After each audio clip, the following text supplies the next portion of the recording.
నమస్తే, నేను మీ ఈశ్వర్. ఈ 6 న్యూస్ కి స్వాగతం. వార్తల్లోని ముఖ్య అంశాలు. ఢిల్లీ లిక్కర్ స్కామ్ కేసులో ఆ రాష్ట్ర సీఎం అరవింద్ కేజ్రీవాల్ నిందితుడిగా పేర్కొంటూ సిబిఐ వేసిన 4వ ఛార్జ్ షీటుపై ఢిల్లీ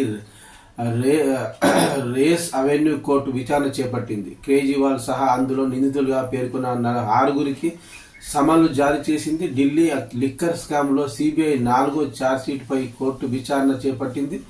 ఛార్జ్ షీట్లో పేర్కొన్న 6గురు నిందితులు కేజ్రీవాల్, దుర్గేష్ పాఠక్, అమిత్ షా, వినోద్ చౌహాన్, ఆశిష్ మాథూర్, పి చరస్ చంద్రారెడ్డికి సమన్లు జారీ చేసింది.